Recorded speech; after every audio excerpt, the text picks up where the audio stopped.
Gue ngambil perusahaan itu Telkom Indonesia sebagai business research.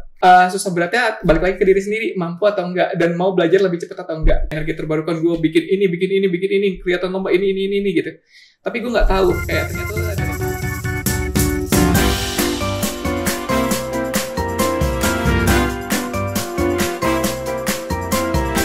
Halo Bursa People, kembali lagi bersama Podcast Bursa. Hari ini kita kedatangan tamu spesial nih dari Bang Gilang Ramadan dari Angkatan TMB 57. Ya. Oke, halo Bang Gilang, selamat pagi nih Bang. Halo, selamat pagi. Nah, sekarang kesibukan Bang Gilang ngapain aja sih? Nah, kalau kesibukan gue, ini kan gue cuman magang doang kan, karena kebetulan udah lulus tuh pada tanggal 7 Mei kemarin. Wah, alhamdulillah pasca lulus magang. Nah, ngomong-ngomong tentang magang nih Bang, kita mau nanya-nanya soal persoalan magang dan dunia-dunia seperti hal tersebut lah. Ya, boleh. Boleh ya Bang ya? Boleh banget. Nah, kalau kita boleh tahu nih Bang, Abang ini sekarang ngambil program magang di mana? Oke. Jadi sebenarnya gue ceritain lagi ya. Kalau magang ini sebenarnya gue udah ikut 2 kali. Gue ikut 2 kali itu lewat jalur MSIB dua-duanya.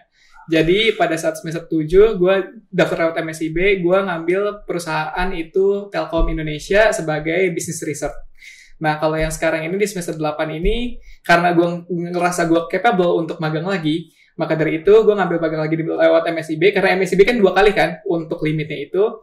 Nah, gue ngambil di BRI sebagai Environmental, Social, and Governance Research. Kedua-duanya sama-sama researcher.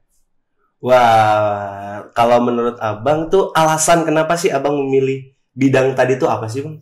Oke, jadi pertama, kan kalau tadi dilihat ya, role gue itu sebagai researcher keduanya, baik itu jadi business research maupun ESG research. Nah, itu kan dua-duanya business development.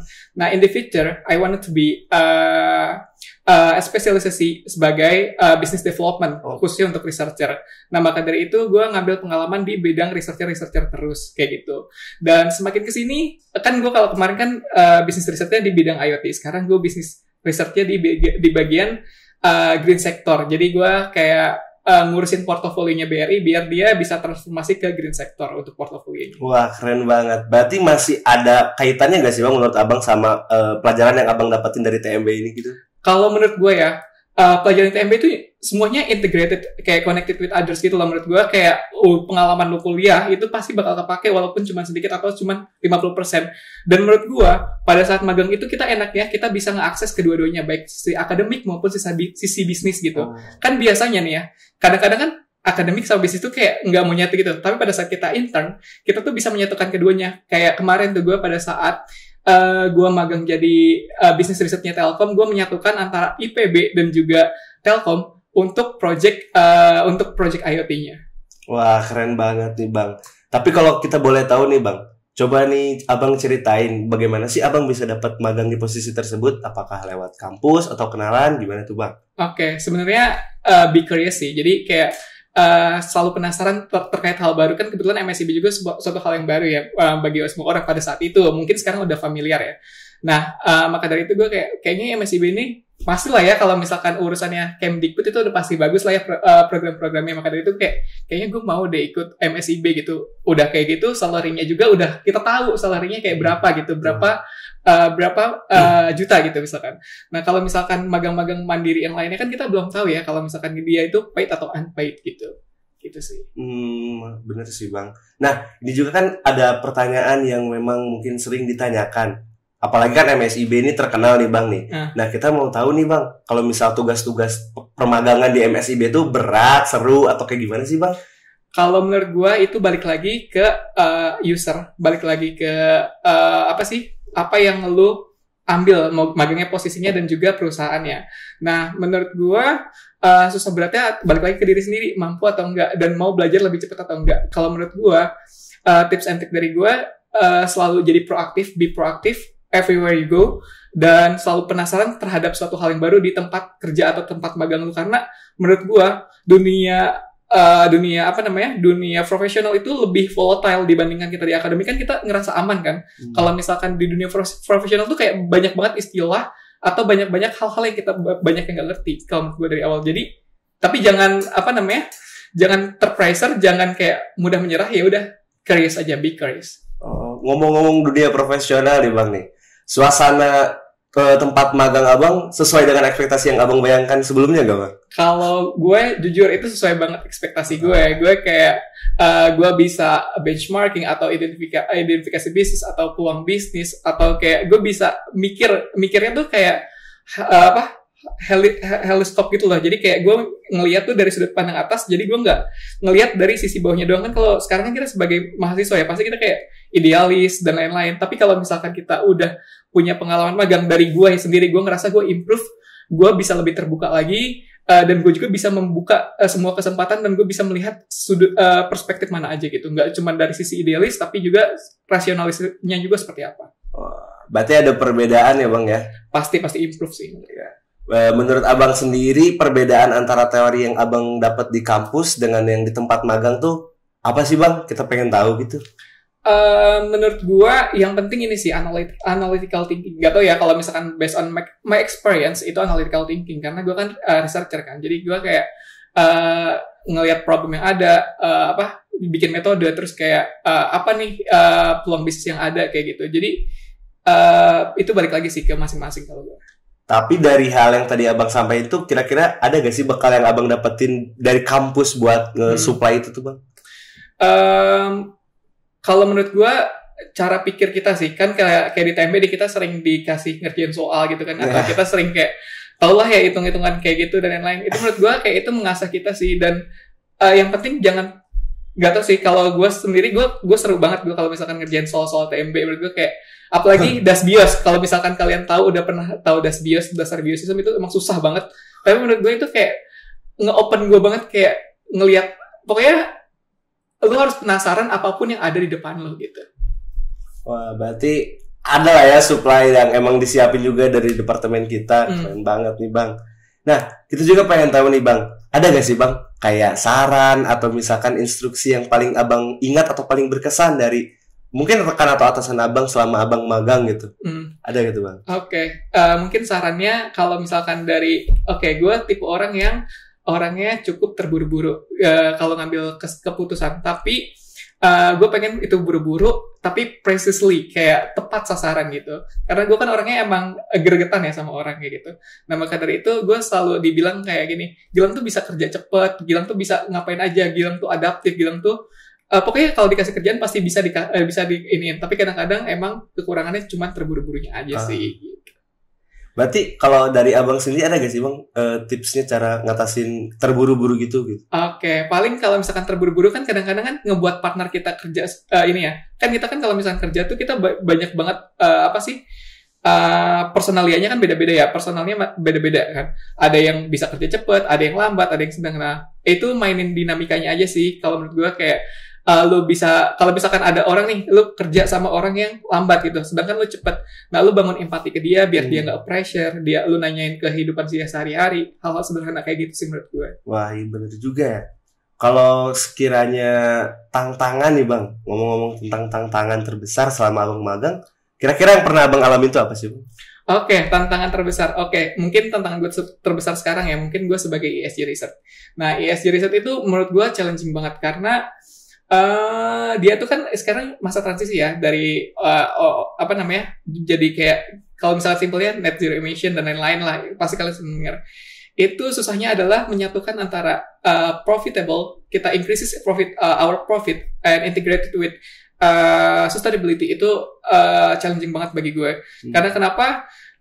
Apalagi kita tuh udah ada existing produk-produk gitu kan, jadi kayak untuk transisi itu ada susah dan banyak pro and kontranya gitu sih kalau menurut gue. Nah, kalau misalkan dari hal tadi tuh ada gak sih bang momen misalkan kalau bisa mengulang pengalaman magang, kira-kira apa yang akan abang perbaiki tuh? Oke, mungkin ini gue ngerefleksin diri gue sekarang ya, karena kebetulan emang gue magang di 2 perusahaan BUMN kan. Itu kan kalau kita lihat BUMN itu adalah kolam yang besar gitu. Betul. Sedangkan kita ikan yang kecil gitu, andai kata ya kan. Nah, kalau misalkan gue diberi kesempatan adalah gue mau coba magang di tempat yang, karena gue sebelumnya udah di BUMN, gue pengen magang yang di kolam yang kecil dengan badan gue yang segini gitu loh. Dengan badan gue yang segini. Karena kenapa? Sekarang gue ngerasa bahwa emang BUMN itu emang bagus banget untuk teman-teman untuk belajar gitu, karena banyak banget ilmu dan juga banyak knowledge dan bahkan kenalan atau orang-orang pekerja itu keren-keren semua, outstanding semua. Tapi di sini adalah lu susah kelihatan karena di BUMN itu kan banyak orang dan juga orangnya pada keren-keren. Dan juga untuk lu existing untuk menjadi pro hire itu agak susah kalau untuk BUMN. Kalau misalkan mau jadi pro hire lu harus daftar lagi dan lain-lain. Jadi nggak bisa langsung pro hire kayak misalkan swasta. Bener juga ya Bang. Udah, maksudnya ya MSIB dan BUMN itu emang idaman semua orang sih Bang, kalau dilihat-lihat. Pasti. Apalagi lihat lowongan kerja sekarang kan. Nah, kalau dari Abang sendiri, pencapaian terbesar selama Abang magang itu ada apa aja sih Bang? Oke, pencapaian terbesar gue kalau magang gue kemarin di Telekomunikasi Indonesia itu gue bisa bisa menyukseskan project pengadaan IoT itu bisa mencapai ratusan juta per bulan. Terus bisa dapetin investor di Jepang. Kalau misalkan sekarang di BRI itu pencapaian terbesar gue adalah salah satu yang berkontribusi untuk mencantumkan untuk ngevalidasi atau ngeintervensi si BRI ini jadi net zero emission di 2050 karena salah satu bank, cuman BRI doang bank yang udah mau submit ke net zero emission. Wah, keren juga. Jadi kita bisa lebih tahu lah ya dengan podcast Gersa ini. Nah, kalau selama pengalaman magang dan pencapaian udah Abang dapatkan ini, kira-kira ngebuat Abang semakin yakin gak dengan jalur karir yang Abang pilih gitu? Oke, sebelumnya karena gue waktu itu pengen menjadi akademisi. Karena kan researcher kan itu ya gabungan antara researcher itu kan ada dua tipe, ada yang researcher akademisi, ada yang bisnis. Nah waktu itu gue gue kayak ragu gitu antara di dua tengah jalan, harus fast track atau gue harus jadi praktisi gitu atau sebagai expert gitu. Dan karena magang ini jadi ngebuka gue karena gue tahu diri gue adalah bukan orang yang bisa kerja dalam kerja yang berulang-ulang. Kan kalau misalkan akademisi kan kita lihat kan cukup berulang-ulang ya, lebih banyak berulang-ulangnya dibandingkan enggaknya. Nah, setelah gue ngeliat di dunia kerja, kayaknya gue tipe orang yang cukup bisa belajar volatile kayak gitu. Nah, maka dari itu gue semakin yakin lagi kalau gue tuh bakal bisa jadi seorang researcher di bagian bisnis. Gitu. Berarti emang dari passionnya juga buat ke arah bidang perbisnisan gitu ya Bang? Betul. Keren. Nah, kita juga pengen tahu nih Bang, apalagi buat angkatan nanti yang mau magang dan berikutnya. Nah, kegiatan Abang yang Abang udah laluin ini tuh ada support dari departemen atau bagaimana nih Bang caranya? Oke, kalau misalkan waktu itu pas semester 7 itu gue sebenarnya agak ragu bisa dibilang itu ada support atau enggak dari departemen. Karena pada saat itu kan waktu itu ya, pada saat angkatan gue itu ada MBKM khusus untuk TMB. Dan gue dan teman gue salah satu lagi ada namanya Rizky. Itu tuh dia sama kita tuh kayak ya udahlah MSIB aja gitu, kita coba gitu loh. Nah kita open opportunities terus udah kayak gitu ternyata bisa dibilang didukung atau enggak karena pada saat gue magang gue kan kebetulan di Bandung tuh kan kantornya di Bandung dan sedangkan itu ada capstone dan didukungnya adalah gue bisa nyelesain capstone gue dengan cara jarak jauh, bisa juga berkolaborasi dengan teman-teman gue di sini dan bisa dibilang itu didukung atau enggak sih karena kalau bisa pada saat angkatan gue itu kalau bisa magangnya tuh lebih enaknya adalah magang lewat yang TMB itu karena untuk capstone-nya gampang. Oh, berarti waktu Abang lagi magang itu emang lagi project capstone juga ya Bang? Iya, itu lagi project capstone, lagi nulis skripsi juga, itu banyak banget ya. Gimana tuh Bang rasanya gitu? Adakah kesan atau pengalaman yang paling berkesan atau unik gitu boleh diceritain nih Bang? Selama magang dan ngejalanin semuanya itu gitu. Oke. Menurut gue yang unik dari gue adalah gue bisa improve interpersonal communication with person or with people. Gue jadi kayak bisa empathize lagi orang tuh dia maunya kayak gimana sih atau gue tuh harusnya kayak gimana, dan komunikasi itu adalah the important things if you want to ask to someone gitu. Benar juga sih Bang. Nah, kita juga kedapatan nih Bang, kayak biasa kan, kayak Bang tips and trick magang nih Bang gimana bisa magang di MSIB. Nah, coba kita pengen tahu gitu Bang, tips dan trik dari Abang ya supaya buat persiapan teman-teman yang nanti bakal magang juga di semester-semester berikut itu apa sih Bang? Oke, tips and trick dari gue adalah pertama bangun portofolio lo. Pertama dari LinkedIn lo, coba lo lihat lagi LinkedIn lo refleksiin lagi kan. Lo lihat lagi pertama LinkedIn karena LinkedIn tuh kalau gue lihat orang tuh banyak yang nggak urus. Nah, udah kayak gitu. Bangun juga CV lo dari sekarang, persiapin, mungkin CV udah disiapin ya karena udah disubmit kan mungkin ya kalau teman-teman semester 6 ya untuk mau magang gitu kan. Terus udah kayak gitu practice making perfect. Nah kalau misalkan lo mau interview, menurut gue lu latihan terus sih, kayak lu cari-cari commonly question and answer buat interview. Kalau menurut gue itu sih yang biar bisa ngeyakinin lu dan bisa lebih pede. Dan jangan lupa satu lagi kata kunci dari gue adalah be curious. Jadi pada saat lu apply, jangan lu asal apply, tapi lu curious sama apa posisi lu, apa perusahaannya. Itu sih kalau dari gue. Nah tuh teman-teman, be curious sama practice making perfect. Nah tapi menurut abang sendiri dari soft skill gitu sama abang magang tuh seberapa penting sih? Kayak misalkan ada orang yang emang udah kepelatihan ngoding, data science, dan yang lain-lain selama abang magang. Kira-kira itu menurut abang seberapa penting sih sektor itu kita harus kejar gitu? Oke, itu based on the role lagi ya, based on role. Kalau menurut gue tergantung lo mau nge-apply apa. Kalau menurut gue, kalau misalkan lo suka coding, lo bisa jadi seorang data scientist. Itu ngoding banget dan itu bisa mengelola data dan lain-lain. Dan menurut gue soft skill itu emang penting. Tapi balik lagi tergantung lo mau apply kemana kalau menurut gue gitu. Berarti emang harus dilihat dulu lah ya tujuannya kemana. Iya betul. Oke. Nah kita pengen ini sih Bang, adakah motivasi dari Bang Gilang gitu buat teman-teman yang utamanya nanti penonton podcast Gursa ini yang bentar lagi mungkin ya akan jalani proses magang. Oke, motivasi dari gue adalah gini. Lu mau jadi apa ke depannya gitu. Nah, sekarang lu tentuin. Nah, menurut gue umur 20-an, khususnya pada saat magang, itu semester 7 sama semester 8, itu adalah menentukan karir lu ke depannya dan kesukaan lu ke depannya. Karena dari lu semester 1 sampai semester 6, lu tuh masih orang jadi mahasiswa dan lu nggak tahu apa-apa. Pada saat semester 7 dan semester 8, lu bakal bisa ngeliat dunia lagi kalau misalkan lu magang. Nah, maka dari itu, menurut gue lu tentuin juga, lu kalau magang, jangan asal magang, tapi lu tentuin lu mau jadi apa. Karena itu bakal ngebawa lu terus lu bakal belok kemana kalau menurut gue gitu. Jadi jangan asal magang. Kalau lu mau switch karir, kalau misalkan lu nggak suka di TMB atau lu nggak suka di TMB, lu misalkan mau jadi HR di masa depan, itu lu bisa switch karir pada saat lu magang sekarang. Jadi kayak ada temen gue MSIB, dia ada dari peternakan, dia switch karir jadi HR, 2 kali dia magang jadi HR, dan dia terus-terusan switch karir. Kalau lu mau switch karir, ya sekarang waktunya menurut gue.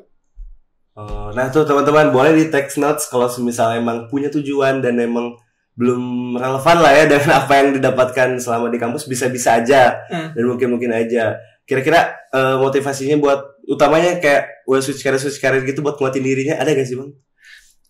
Kalau gue kan sejujur gue nggak switch karir banget ya. Kalau menurut gue kayak selalu berhubungan dengan TMB. Kayak gue researcher di IoT, gue belajar dari mata-mata kuliah IoT kita di sini. Terus pas gue jadi EST, gue belajar tentang, gue kan juga tesisnya atau gue di divisi energi terbarukan terkait emission dan juga terkait renewable energy dan environmental. Jadi kayak gue sendiri gue nggak switch karir karena gue related with TMB sih kalau gue. Jadi gue nggak punya tips gue kalau misalkan gimana caranya switch karir ya. Alhamdulillah berarti kalau emang relevan dan sebagai researcher. Nah, untuk sesi berikutnya nih Bang, kita bakalan ada pertanyaan dari para netizen, podcast Gursa ini yang akan ditampilkan di box layar ini nih Bang. Boleh. Nah, untuk pertanyaan pertama dari It's Sky katanya. Bang, MSIB versus MBKM katanya. Gimana tuh Bang? Ya, balik lagi kalau menurut gue, lo mau jadi apa gitu. Lo mau gini loh, MBKM kan banyak banget ya programnya, ada SI, aku lupa singkatannya SI apa, Student Independent, Student Independent, PMW, terus PKM dan lain-lain, itu banyak banget lah pokoknya MBKM kan kalau MSIB juga sebenarnya termasuk MBKM kan ya. Dan menurut gue itu balik lagi kalau misalkan lo mau gini loh, kalau lo mau kayak lo langsung masuk ke dunia profesional dan lo ngerasain itu ya masuknya MSIB. Tapi kalau mau lo improve diri lo doang, lo bisa daftar MBKM gitu. Kalau misalkan lo suka, terserah whatever you like. Kayak misalkan kalau misalkan lo suka pengabdian ya ikut aja MBKM gitu. Berarti emang depends pada diri sendiri ya, gimana Betul. Emang diri sendiri. Dan ya itu jangan lupa teman-teman buat set tujuan kalian mau kemana dan apa sih hal yang kalian akan ambil gitu. Oke, untuk pertanyaan berikutnya nih Bang, dari Nadia Hadasa. Bang, cara adaptasi dengan budaya kerja di sana gimana? Apakah sesuai dengan ekspektasi? Tadi kan kalau sesuai ekspektasi sesuai Bang. Nah, cara adaptasinya Abang tuh kayak gimana? Oke, gue sebenarnya sebagai orang observer ya. Jadi gue tuh tipe orang yang sebenarnya gue tahu kondisi lingkungan gue sekitar pada saat gue berada di situ walaupun gue diem. Jadi gimana cara gue adaptasi dengan budaya kerja di sana? Jadi pertama-tama gue nggak langsung speak to people what I want that I wanna do. Gue cuman kayak observer, gue diem dulu, kayak cuman ya paling juga cuman 2-3 hari atau seminggu. Terus udah kayak gitu, setelah gue tahu budaya kerja di sana dan gue juga tahu orang-orang kayak gimana, baru gue menjelaskan apa yang gue mau dan apa yang gue mau kerjakan. Kayak gitu sih kalau dari gue untuk adaptasi. Wah, berarti kalau misal memang tidak sesuai, emang harus ya, karena kan apalagi Gen Z sekarang ya Bang ya, kayak ngerasa mudah lelah, mudah ini. Nah itu kayak benar-benar kerasa, apalagi kan dari efek sosial media yang kayak iya banyak lah orang-orang yang ngomongin mental health dan lain sebagainya. Nah menurut Abang sendiri tuh ngefek ke diri Abang sendiri gak sih Bang? Sempet gak gitu? Oke, menurut gue sosial media itu toxic bagi gue, karena gue pun sebenarnya males ngeliat Instagram contohnya.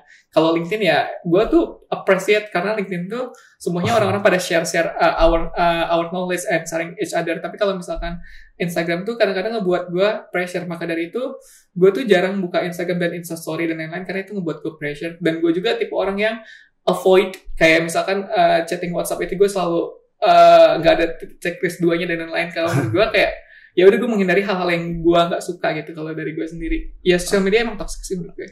Memang tuh teman-teman diingat berbijaklah dalam sosial media ya. Oke, menurut pertanyaan berikutnya nih dari apa nih, Syamsi kayaknya.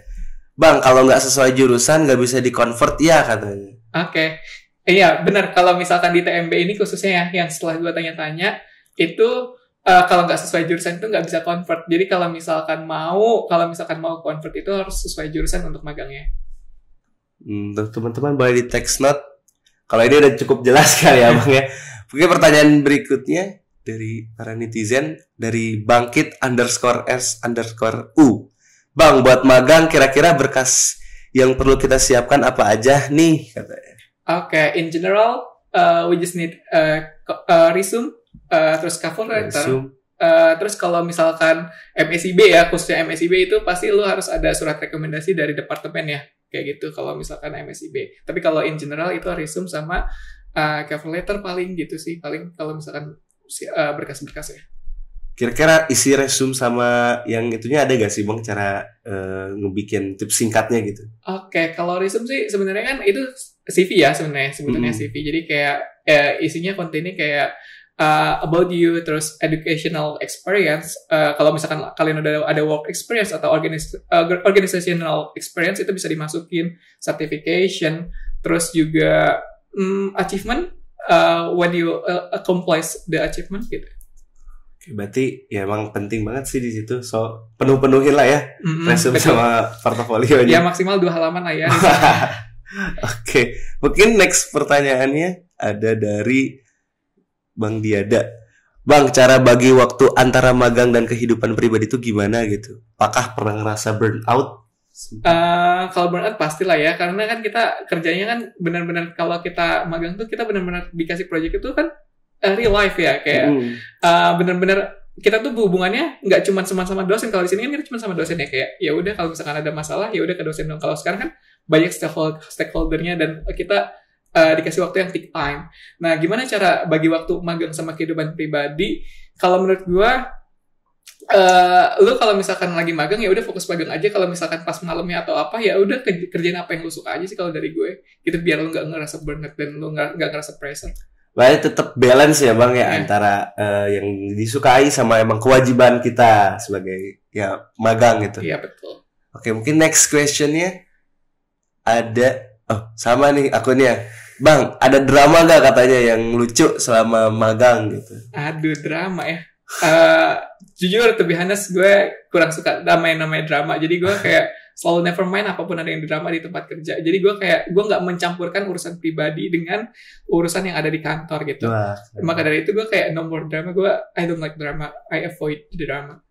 Bener sih Bang, tuh teman-teman boleh di text note lagi ya, dicatat. Mungkin ada pertanyaan berikutnya. Oh, ini akunnya lucu nih Bang, di balik layar katanya. Apakah anak semester 2 terus kerja di libur semester termasuk magang katanya? Itu bisa juga disebut magang ya kalau menurut gua, tapi tergantung waktunya juga. Kalau nggak salah magang tuh minimal 3 bulan ya atau berapa ya? Ya kalau nggak salah 3 bulan ya. Kalau misalkan 1 bulan tuh kalau nggak salah PL ya namanya.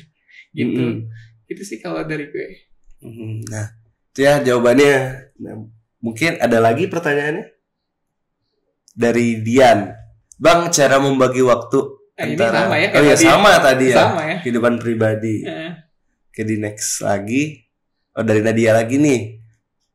Keterampilan baru apa yang abang dapat selama magang? Mungkin kayak keterampilan yang sebelumnya abang nggak dapetin gitu loh di TMB. Oke, ini relate banget sih. Oke, gue tuh sebenarnya orangnya idealis banget. Gue nggak orang yang realistisnya kurang sebenarnya. Gue selalu visionary in the future.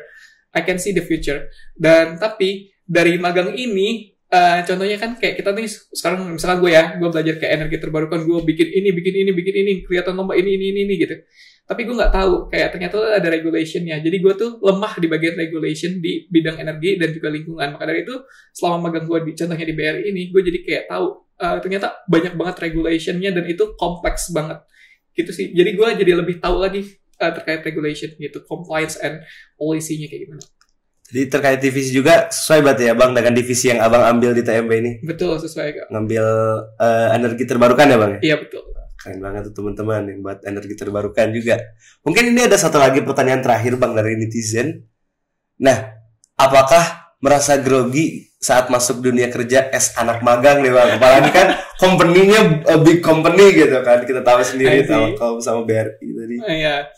Ya pasti sih kalau menurut gue pasti ada gap lah ya antara kita sebagai intern sama employee di contohnya di BRI atau di Telkom. Pasti grogi sih karena kita kan kita kan pasti kan kalau misalkan kita kuliah kayak gini kita ya seumuran sebaya gitu paling cuma sama dosen gitu kan. Nah kalau di sana kan itu orangnya udah jago-jago banget kayak gitu dan lain-lain, itu pasti ngerasa grogi sih, pasti grogi itu pasti ada, nggak mungkin nggak ada. Kalau kita boleh tahu nih Bang lanjutannya cara abang ngatasi groginya sampai ya abang kan punya pengalaman di 2 big company ini gimana sih Bang? Kalau gue sendiri, ya balik lagi tadi gue kan sebagai orang observer kan, gue tuh ngeliat dulu kondisi, gue nggak bisa langsung masuk gitu. Nah maka dari itu gue cara mengatasi grogi gue adalah ya udah gue kita ngeliat dulu, baru kita bisa masuk gitu, biar kita enjoy gitu pada saat magang. Intinya tetap berkembang sih Bang ya, tetap adaptif dan be curious tadi ya teman-teman. Nah mungkin pertanyaan ini adalah pertanyaan penutup sesi podcast kita pada sesi kali ini. Kami ucapkan terima kasih kepada Bang Gilang yang sudah keren banget buat nyampein pengalaman dan tips and trik juga motivasinya terkait magang, terutamanya magang di MSIB ya Bang ya. Ya kita doakan semoga Bang Gilang sukses selalu dan ya segala apa yang emang sudah dicita-citakan tercapai Bang. Amin. Oke, kami ucapkan terima kasih banyak. Selamat pagi. Ya, selamat pagi.